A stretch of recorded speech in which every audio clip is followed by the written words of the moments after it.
Before I get started today, I want to ask you to subscribe.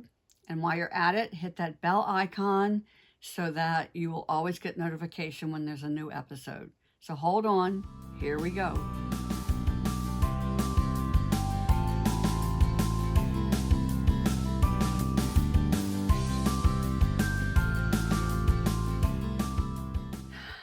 Hello and welcome to my FlossTube channel. I'm Jean Farish, and here we are once again to talk about all kinds of interesting needlework topics. First thing I want to do though is to thank you all for the many well wishes that I've received either through comments here on the channel or messages on Facebook. I really do appreciate hearing from you and knowing that you care about me and my health and what's going on. So thank you very much for that. I appreciate it. So I want to start with a little bit about where we are. This is the part of the basement of our house. It's a nice space. I'm not ready to show you much of it because it is in a state of creative clutter. But I thought I'd talk a little bit about the background here. One of the most common questions I have gotten over the years is about the piece that's hanging behind me, America Land That We Love. And that is in my Etsy shop. And next week, we actually finish up a year-long stitch-along featuring this piece. We started it on the 20th anniversary of 9/11. In 2021, and we're finishing it up about that same date here in 2022. So even though that official stitch along is coming to a close, doesn't mean it's not still a fun piece to stitch.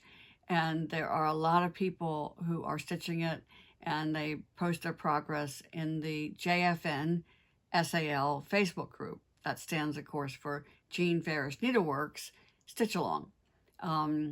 So it's really easy to join that group, and basically I encourage people to join it if they are a fan of my work and if they're stitching anything that I have designed. I do limit the comments and the photos to designs that are my work. There's certainly lots of other Facebook groups where you can post all those other wonderful things that you're stitching. So that's America Land That We Love. And the other question I get is about Abigail. Is she a doll? Is she soft sculpture? I'm not really sure, but I thought I would introduce you to her and show you some of the details. So this is Abigail, and the details I wanted to share with you is that I made everything, including her eyes and her eyelashes. I think the eyelashes, I actually used a small strip of black Clostern, which is a 6-count fabric, and I sewed it to the felt that I used for her eyelids, and then I frayed it to make her eyelashes. I made her hands. Let me get close to the other one. And they're wired and then covered with felt. I made her basket and went out in the yard and gathered some fall stuff and to fill it. And you can see that she's got lace around her collar and buttons sewn on. And then down here, oh, I like this. I found this little heart piece of lace and sewed it to her pocket. I made her petticoat. I made her pantaloons and her shoes and her socks. So basically made everything to create this. I don't know, is she a doll? Is she a soft sculpture? I'm not really sure, but this is Abigail, known affectionately as my third daughter. So when I say she's affectionately known as my third daughter, I get a good bit of ribbing from my two real daughters, Catherine and Elizabeth, who often claim that Abigail is my favorite. one of the things I'll tell you that's kind of interesting to me as far as a creative endeavor is that when I got this idea in my head that I wanted to make this soft sculpture, um, it's like I could see it in my mind, and I don't normally keep track of how many hours I spend working on something. But in this particular case, once I started Abigail, I didn't stop until she was completely finished. And I don't know that I've ever had a project like that. It was during a period of time that I happened to be by myself. And I don't remember how many days it was, 4 or 5 at the most. But altogether, I could count up 40 hours that I spent making her from beginning to end. And like I said, I don't think I've ever had that creative experience before, and it was quite something. It was almost like it really was like giving birth. It was like she was in me, and all I had to do was to execute it. And I didn't feel like that it was me making her at all. I just felt like that I was the sort of the conduit to make her happen. So it was really a fun experience. I'm not sure I've ever had quite that intense of a creative spirit before. So I just thought I would share Abigail with you. So let me talk a little bit about what's going on in my Etsy shop. One of the big things is that last weekend, after I made the episode that you saw on September 2nd or whenever you watched it, I started really thinking about this whole thing with Cosmo, and I decided to look into offering the full assortment. Now, I've done that before. It's been a couple of years. And when I did, I offered like the whole assortment, like in one purchase. So I thought about breaking it up, and there are 500, some sources say 501, but let's just say 500 just to use a round number, 500 colors in the Cosmo line. So I thought about dividing it into 5 sections of 100 skeins each and offering it like as a subscription service, a club, whatever you want to call it. So I just kind of teased and put a little thing out on Facebook groups, my own personal page and the JFN SAL page, saying, would anybody be interested in this? And I got a favorable enough response that I decided to go for it. So I went on and put it in my Etsy store with the idea that I would tell you all about it today. Meanwhile, what I found out was that Cosmo has announced a price increase as of October 1st. I don't know how much it's going to be. The source that gave me that bit of information wasn't sure. But what I don't know about is I don't have the space to store that much floss all at one time. So I'm dividing it up into 5 shipments. What my source wasn't 100% positive was the ones that are shipped after October 1st, what's going to happen to the price. I say all this to tell you it is in my Etsy store, and the price is listed with kind of a footnote that if there's a price increase, which I can't find a way to work around, then I'm going to have to pass that on for whatever parts of the subscription that it affects. It's not going to affect, I know, the first 2, but beyond that, I don't know. Anyway, that's a long-winded way to tell you that it's in there. Also, people who complete all 5 sections of it, then I'm going to give them the new Cosmo color card.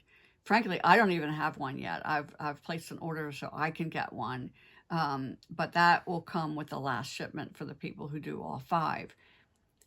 I say that because although when you jump into this, I do expect a person to make the commitment to do all 5, but each one of them is a separate order. And so if for some reason person's circumstances change, whatever, and they can't complete it, then I'm not going to, hold their feet to the fire on it.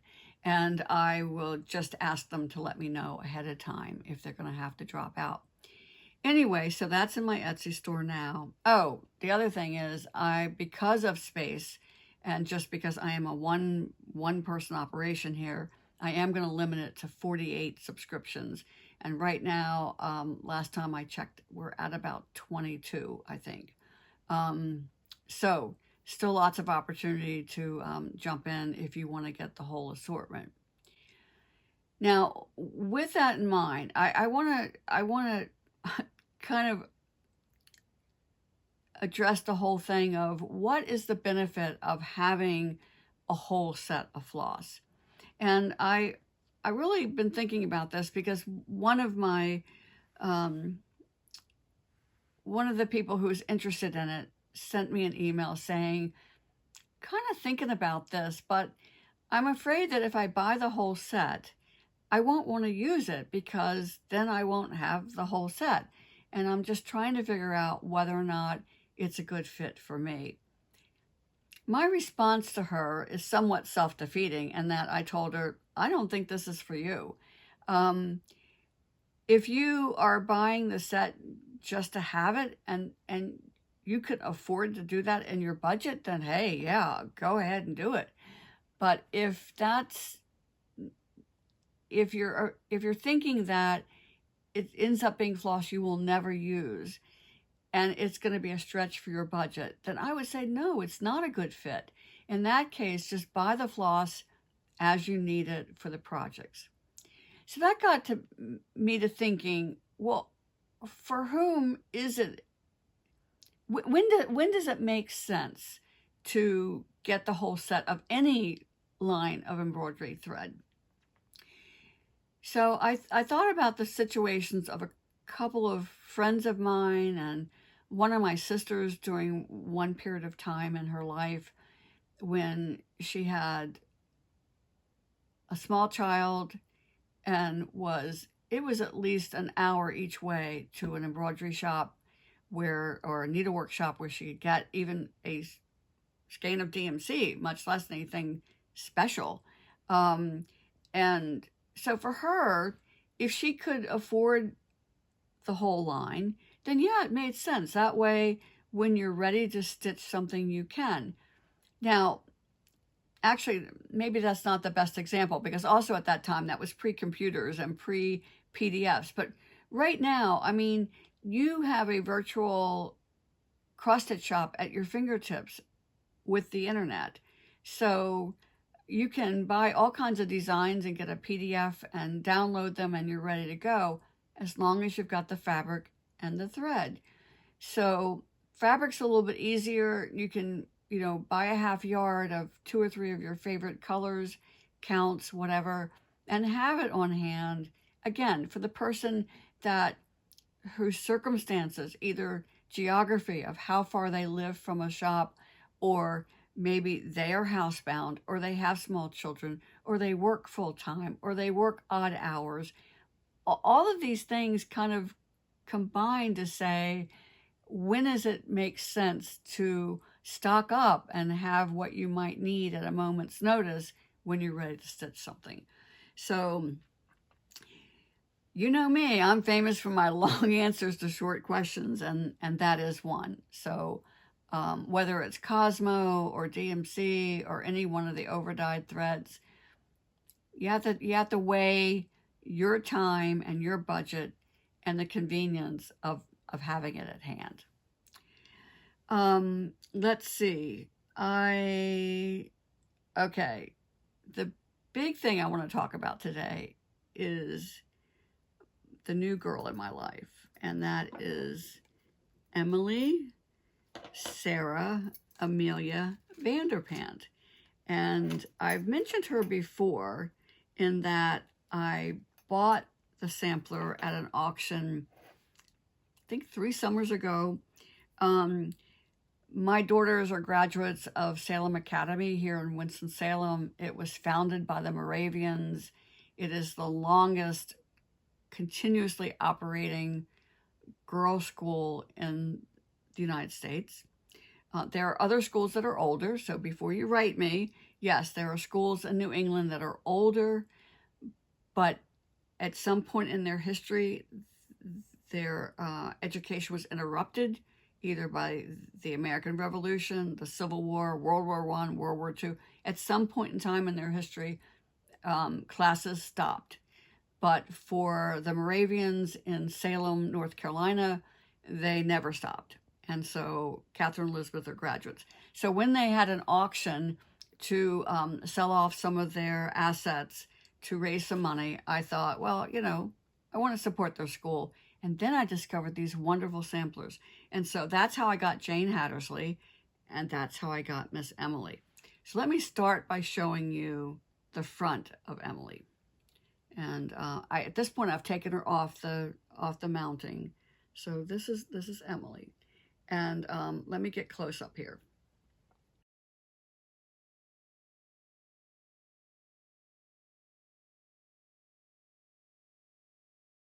Most of this is stitched over 2. Some of it's stitched over 1. And what I love is that she has really, I guess, 3 quotes. There's this one. Behold the labors of my tender age, the work that did my studious hours engage. Lofty goal there. That one, that is stitched over 1. And then over here, we have, I love this one. With anxious care, I did these colors place to gain a smile from my dear parents' face. And then down here, we have her full name. Oops. Emily Sarah Amelia Vanderpant. She did this when she was 8 years old in 1827. And then she has an incomplete verse here. Just starts out, youth is the SE. So I'm going to do a little bit of research and see if I can find that the rest of that quote. But I wanted to share with you the process that I used in taking her apart and why. And so let me just show you some video that I made while I was doing that process. So now that I have it out of the frame, I'm really debating about leaving it as is because it's just so well mounted. Just like Jane Hattersley, it's mounted on a piece of muslin that is just very nicely sewn. But given my experience with Jane Hattersley and how different the colors looked once I could see the back, I think my decision's made. Well, I've gotten the bottom undone, and already I am feeling good about my decision, and I'm hoping that you're going to be able to see this. But looking at this basket right here, and now look at the true colors. So this is going to be good. And man, her eyelids, can you see how open they are? My goodness, they're just absolutely incredible. So I'm going to keep working to free this from the backing, and I'll be right back as soon as I have it all undone. I'll see if I can get a close-up here to show you that when these stitches are so tight, I'm using a tapestry needle to lift it enough to where I can get, I'll have to do this left-handed, to where I can get my scissors under the needle, but above the linen to snip it. Oh, and I was off camera. Let me do that again. So I'm lifting, well, that one just came right out. But when I have to cut it,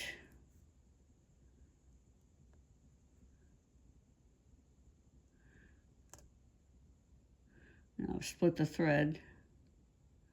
Yeah, so if I have to cut it, I'm using my needle to lift the thread away from the linen, and then I'm putting my scissors under the needle but above the linen to make the cut.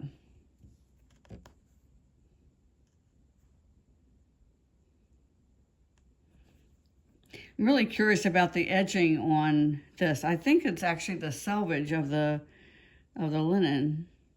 This dark thread right along the edge.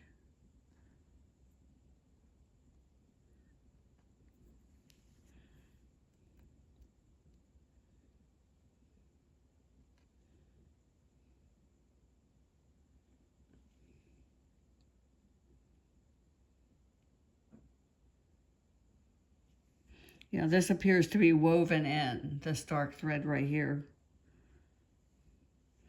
Got one more stitch right here.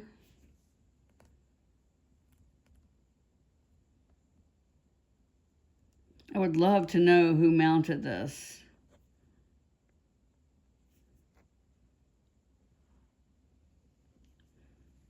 They did a really good job. Now up here in the corners, it's actually going to be easier because it looks like they used a blanket stitch. So I can just easily get my scissors under these large stitches and snip them.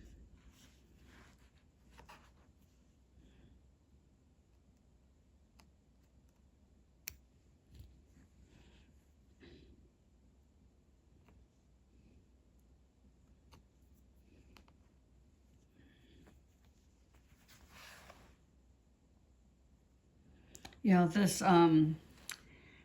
sort of golden color right here is much more a rust. Interesting. I'm on the last corner here, and again, I'm noticing this interesting selvage where this dark thread is woven in, which tells me that Emily stitched her sampler from selvage to selvage. She didn't waste any fabric at all. So this is the big release here. Getting this last corner undone. So it was basically just tacked down on the corners and the center of each side and the top and the bottom. And that's it. Okay, are you ready? Let me back my camera up here some.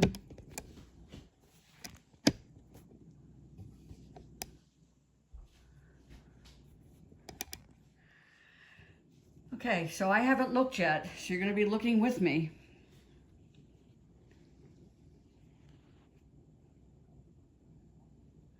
What I'm going to do is fold it over halfway so we can see a contrast between the colors that are faded and her original colors.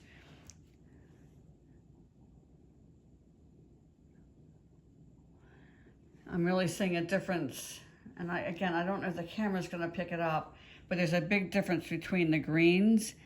The reds aren't quite so different, but in here, let's see, these, like the 7 is a lot more gray on the faded side. The dark brown isn't that much different. I didn't think that it would be. I was mostly interested in these grays to see whether or not they were more blue and to see whether or not the reds had faded, which they have not. Let me see if I can come back down here. Let me turn this over this way.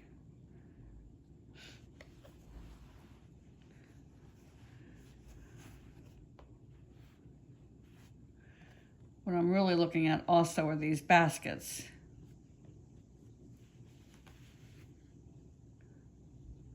Looking at the difference between the faded colors and the actual colors.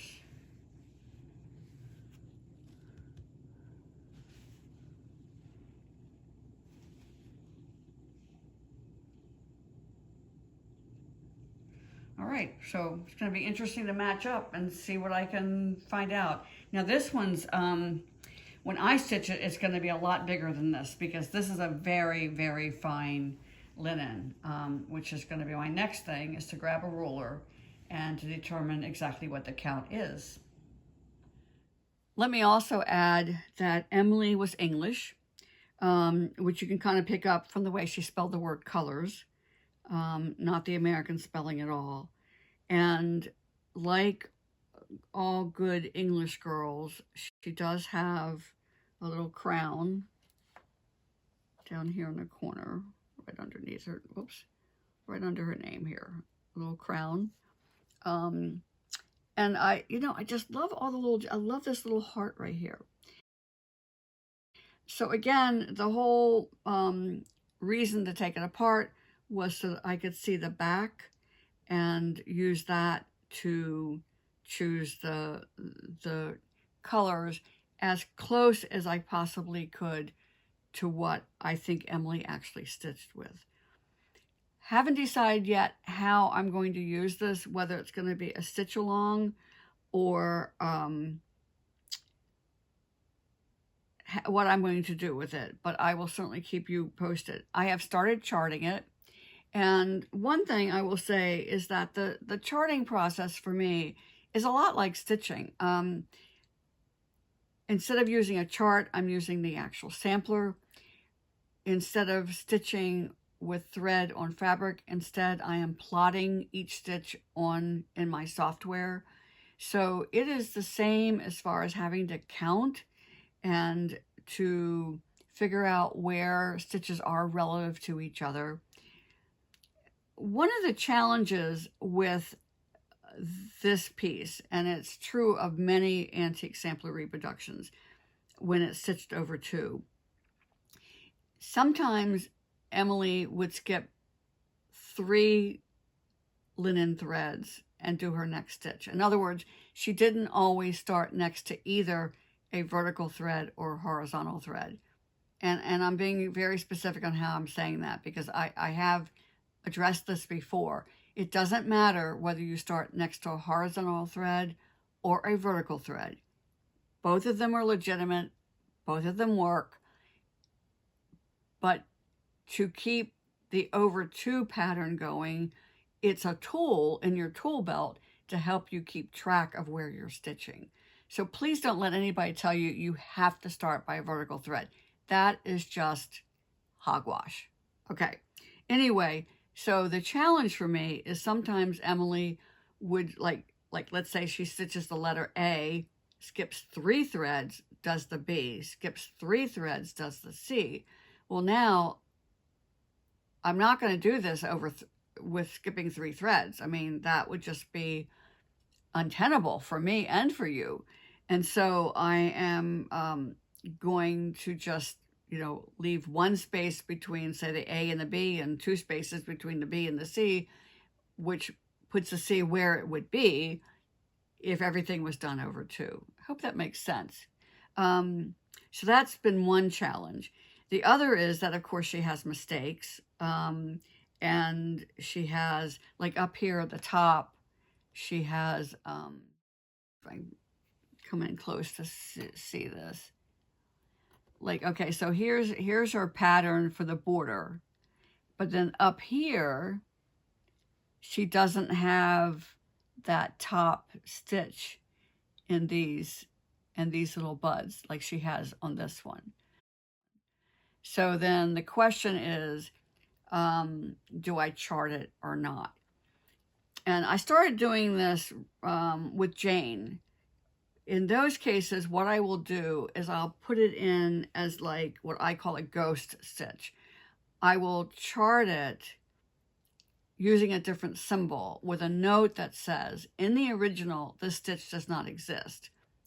If you want your pattern to be consistent, then go ahead and stitch it. So it's just a matter of personal choice, which I'm giving to you, the stitcher. So these are some of the things that I've had to think about. One thing I do know for sure is I'm going to also do Emily Sarah Amelia Vanderpant as a reimagined sampler like I did Roxy. I'm going to come up with a completely different color scheme. I'm going to do something with these cute little strawberries. I don't know what yet. These are all done in cross stitch, but I'm going to do something with those, and we'll see. So this is going to keep me busy for the next couple of months, that's for sure, because she's a big girl. Oh, she stitched on 40 count linen, and it's 40 count going in both directions. It's not an uneven weave linen. I'm not going to be stitching it on 40 count. I can tell you that right now. I'm going to be stitching it on 30 count, which just means it's going to be quite a bit bigger. Anyway, I'm excited, and I'm just feeling great, looking forward to this and other projects, and seeing you again next week. And until then, stitch happy, stay safe, and I'll see you later.